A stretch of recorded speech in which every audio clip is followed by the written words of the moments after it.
right, guys. Tim Lower here. Welcome to the Coastal Conservative. I'm here with George Williams. He's our special guest today. George, why don't you take a second and kind of tell us about yourself? Well, I live here in Baldwin County. I was born in Mobile County, and when I was 5, my family moved to Baldwin County. When I was 10, my mother, father, and their 8 children moved to Paterson, New Jersey. Wow. So I grew up in Paterson, New Jersey. Okay. And 2 weeks after President Kennedy got shot, I joined the Marine Corps. Wow. Joined the Marine Corps. Thank you for your service. Yeah, thank you. And first duty station was Hawaii, and then Vietnam. Wow. And we didn't know we were going to Vietnam, but we ended up there. And we opened up Hoi Phu Bai in South Vietnam in '65, April 26, '65. Okay. And after that, Camp Lejeune. And after that, got out and joined the Air Force for 4 years. And Nice. Went back to home to Paterson, New Jersey, became a police officer. Joined the Army National Guard and went through OCS, got my commission, and went back to college. I got my degrees, and then in '77 I joined the DEA. Wow. And I Okay. stayed in the reserves. My first duty station in DEA was New York City, Okay, nice. New York, our office. So worked very sensitive cases there. Okay. Did some undercover, very dangerous undercover. Cool. And after my about 4 years in New York, I decided I want to go back overseas. So I went to Brazil. Okay. And I had to go to language school for a year first in DC, Foreign Service Institute, FSI, to learn Portuguese. And I did that, and then I went to Brazil for 6 years. Great. Yeah, and after Brazil, Albuquerque, New Mexico, for 3 years. I went back, then went to Fort Lauderdale, and for 3 years, and decided I wanted to come to Mobile to be the agent in charge. I got the assignment. Then they called me from headquarters and said, "Look, we need somebody in Africa, in Nigeria." So I decided I wanted to take that because I wanted to go and see Africa. I've heard Yeah. too much about it. Yeah. But I had to go to language school for another year, that same school, to learn Okay. French. And then I went to, I was stationed in Nigeria as the station chief there, and covered 40 countries, myself and my agents from Wow. there. Okay. And after that, 6 years, I came back to the States and down in Miami office. And then after my retirement, I came back to Alabama and got involved with the Alabama Republican Party. Perfect. What position do you hold with the Alabama Republican Party? Well, I used to be the number 2 man, the senior vice chairman of the Okay. Alabama Republican Party. But currently, I am the parliamentarian Okay. for the Alabama Minority GOP. That's Gotcha. the minority wing of the party. Okay. And I'm also the outreach coordinator for the lower part of for South Alabama for the Republican Party. Yeah. Great. So why is it important that the Republican Party starts to attract more minorities into the fold? Well, all you have to do is look at Georgia, Yeah. and look at Pennsylvania, and look at New Jersey, and look at Arizona. Okay? Democrats have done a fantastic job in recruiting minorities, and that's the result of their recruitment. Okay. Why are African Americans mostly lean towards Democrat, and when did that kind of start? Well, that started really in the late 50s. Okay. Okay, early 60s, when the Democrats, well, first of all, it started before that, but I can tell you, in '64, when they had the Civil Rights Bill, okay, and the Equal Rights Amendments and all that under President Johnson. But it wasn't President Johnson or the Democrats who presented those to Congress. Edward Dirksen, Senator Dirksen, presented that on behalf of the Senate. And former President Gerald Ford, who was a congressman, he presented it, the same bill, to the Congress. Okay? Now, President Johnson is the one who pushed it. But he didn't have to call Republicans. Republicans were for it. Yeah. He had to call Democrat, Thurman, and all of those Southern Dixiecrats who were actually racists, and he had to convince them. So once he did that, and they voted for that, they thought it was the Democrats that did it. Okay. The blacks thought it was a Democrat. Gotcha. Okay? And I'll tell you how they were fooled. In 1958, Eisenhower presented the same bill. Okay?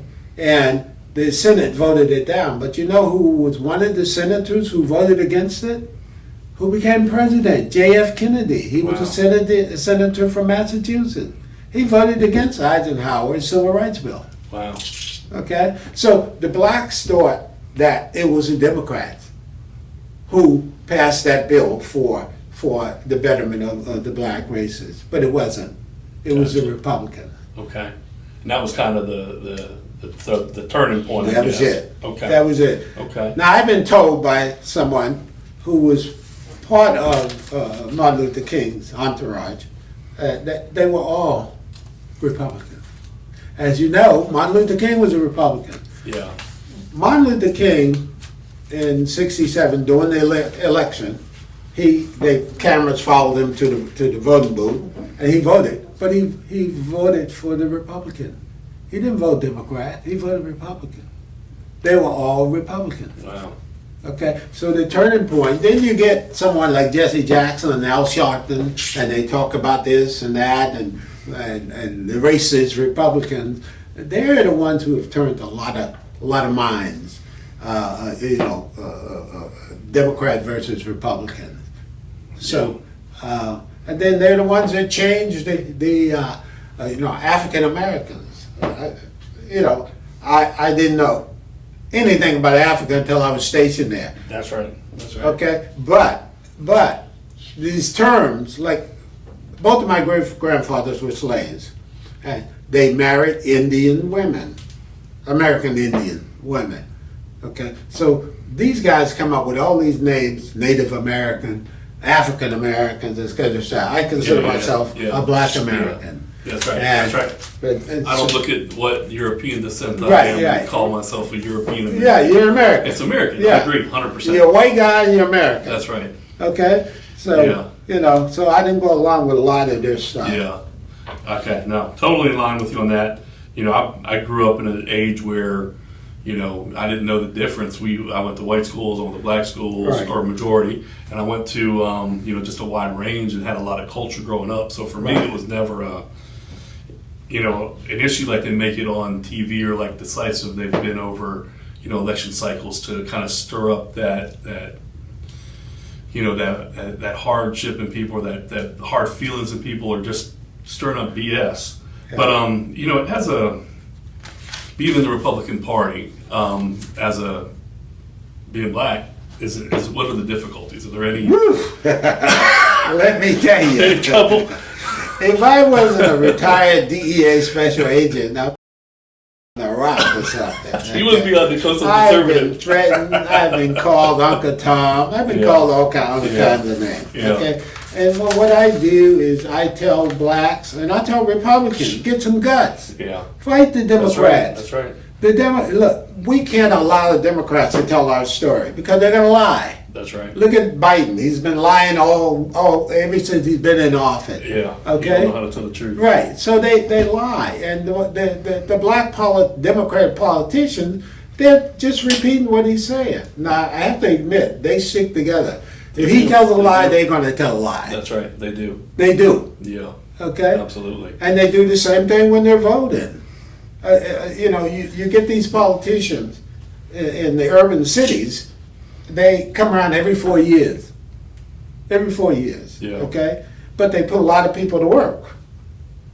Yeah, that's right. They make money. People make money during the election because these candidates pay for them. So let me ask you. You said it's difficult. Name some of the names that you were called and different things like that.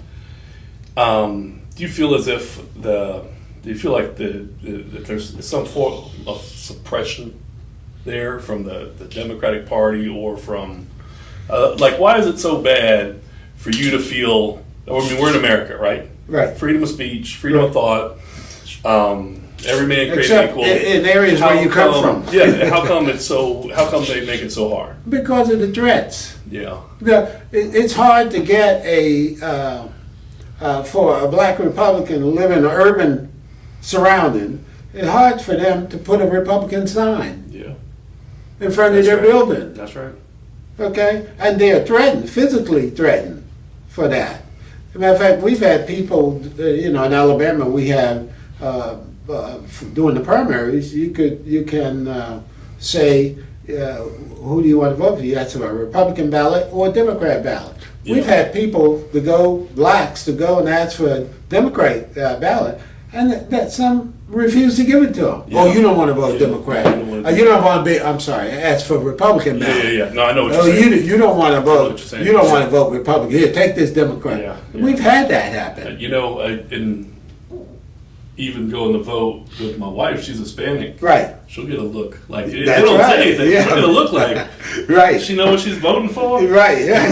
That's the right shit. That's what she's voting for. That's why we have to stop that. Yeah, I agree. We have to stop that. Yeah. 100%. So let me ask you, what do you say to a minority, black, Hispanic, Indian, Asian that has those Republican beliefs inside, and maybe they're kind of they don't want to share it, but they want to get involved with the party. What's your message to them? I say get some guts. Okay, good. Get some guts. That's right. Go to those meetings and find out what they're all about.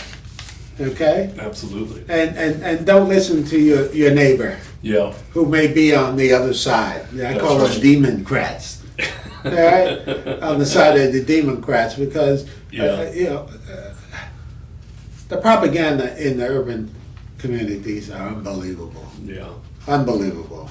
100%. Yeah. 100%. Unbelievable. So going back to the Hispanic part, we'll watch. You think CNN news is bad about what their propaganda? You should turn into Telemundo and listen to what they're saying to folks in Spanish. Right. Like it is completely. Yeah, I listen to some of those. Yeah, it's completely different than what's actually going on in the world. So it's important to look out, but I agree with you. They should definitely come to the meetings. Right. Because there's a different feeling when you're around like-minded people. Right. So come to the meetings, come to the events. You're going to make friends. You're going to be with like-minded people, and there's nothing better than that feeling in the world than being around people that share the same values. Right. No, I definitely encourage, and I think you do too. We encourage, more people to get involved, not just minorities, everybody, but we especially need to bring in some diversity. Yeah, and we got to look at our leadership too. Okay, our leadership have to be able and willing to outreach. Yeah.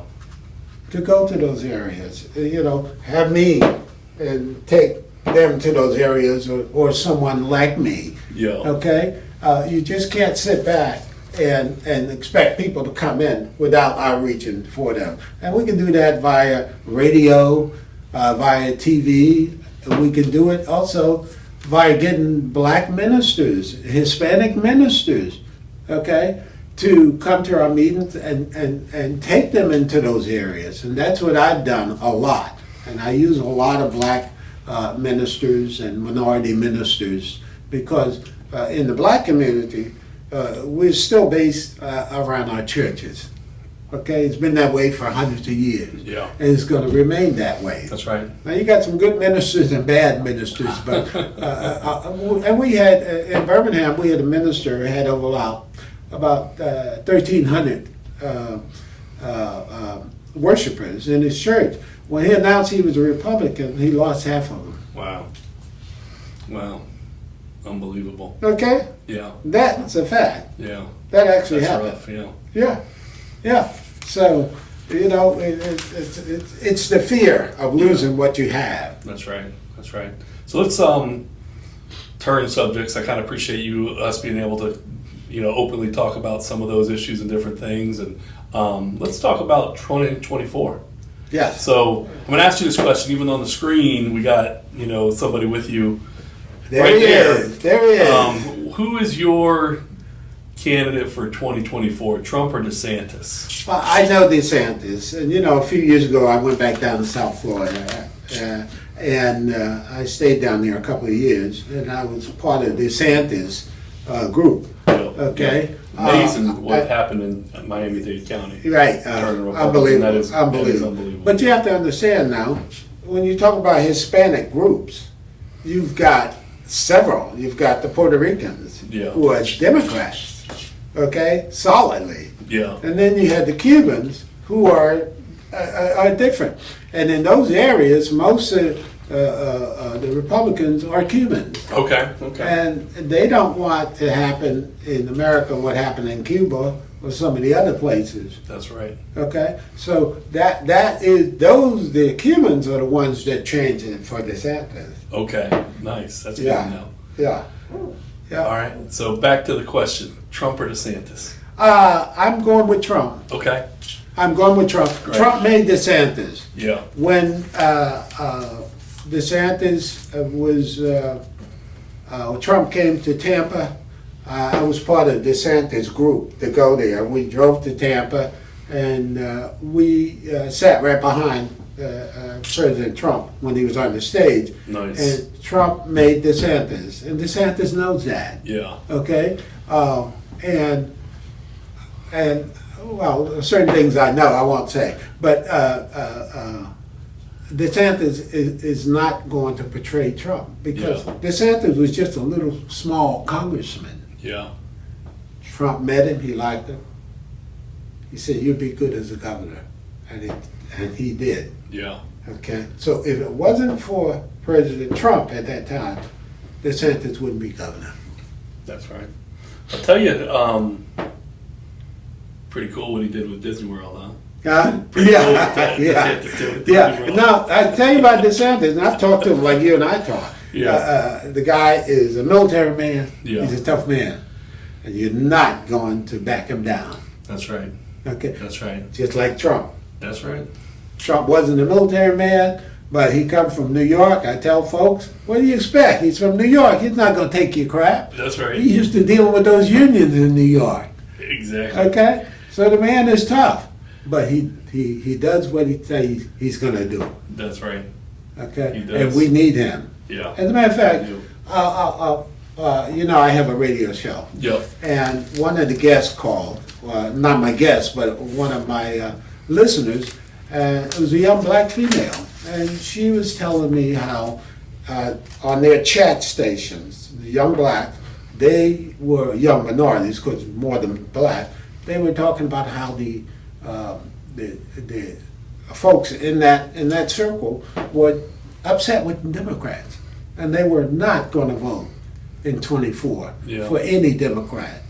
I think that the misinformation has been there for so long, and now we're in a day of Google and a day of Twitter actually putting real information out. Right. And I think that's going to evolve over to Facebook, Right.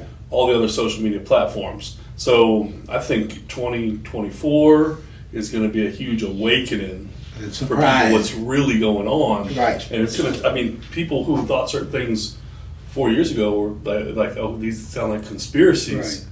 And you come to find out some of that stuff was true. Was true. Back at COVID. True. I hate to say COVID because they'll censor me on YouTube Right. if I say COVID. Right. COVID or different things. Right. So, yeah, it's going to be, it's interesting to see it evolve because all that information's out there now. Yeah. And it's hard for them to pound it down because Yeah. there's so many more sources of news than just the fake news media. Right, and you look at the liberal media, okay? They lie so much. You're supposed to give, unlike Walter Cronkite. I grew up with Walter Cronkite. Yeah. He tells you the news, Yeah. okay? They're opinionizing. Yeah, that's right. They're giving you their opinion. That's not news. Yeah, they're more they're more concerned with entertaining Right, you yeah. and What I influencing think. you Right. than Yeah. what the actual I news mean, is. you look at Lemon and all those folks on top. It's a joke. and they It's say sad. like non-biased. Right. Not biased. Okay? It's a joke. Yeah. It's a joke. So, and that's very important. That's why, and I agree with you when you say these different channels that you can go and find the truth. Yep. The truth. That's absolutely And right. you're not going to get it from the Democratic Party. No, You're not going to get it. that's exactly right. So Republicans, blacks, Hispanics, Asians, White people. white people, American Indians, get some guts. Go out there and challenge them. Challenge them. Call them a liar.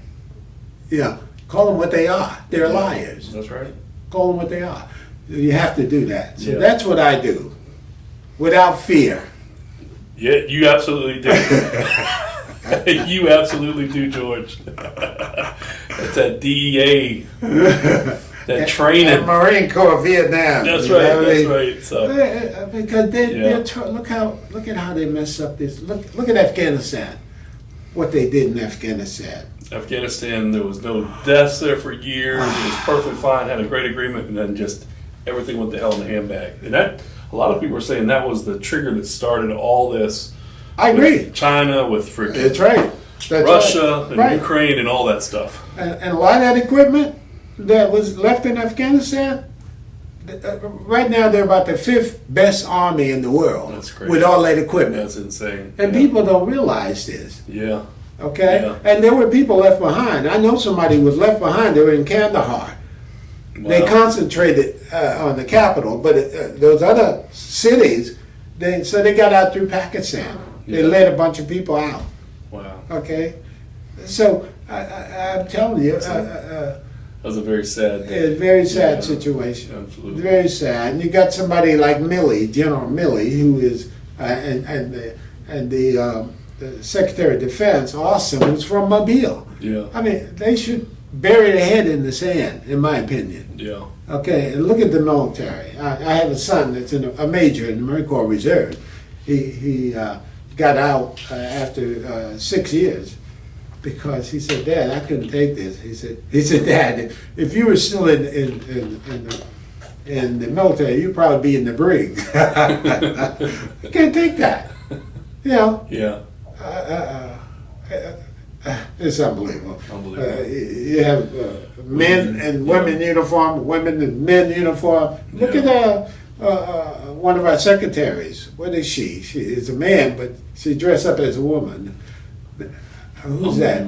The Surgeon General or somebody? Yeah. One of them. Yeah. One of them. Yeah. No, it's Oh, what happened it's to a America? it's a wild day and time, and what we need more than ever is strong leadership back in the top. Strong leadership.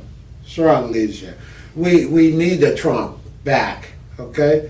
And then we need DeSantis as his vice president. I agree. So he with can you. get that experience, and then he'll be here for 8 years. We need that. I agree with that 100%. We need that. So. Absolutely. Well, tell us about your radio show. Well, my radio show is on every Tuesday night at Okay. 7 o'clock p.m. Nice. on FM 106.5. And if you're not in my listening area, you can listen at FM Talk, TALK, 1065.com. Okay. And you can stream it back. Any I episodes stream of it back. We do have a podcast, and Sweet. and you can listen to it. And it's about facts, not friction. About facts. There we go. And so that's what we're all about. Great. I love that. Right. I love that. Well, cool. It was great having you on today, George. We appreciate your service, military, your service you're doing for the Republican Party. Anything I can do or we can do to help, you just let us know. I will. Thank you. Thank you. And thanks to folks out there. Remember what I said, folks? Get some guts. Fight the Democrats. Okay? They have ruined this country, and we have to do like Barney Fife said. Stop it. Stop it. Stop it. Okay? Nip it in the bud. Well said. Oh. Thank you, folks.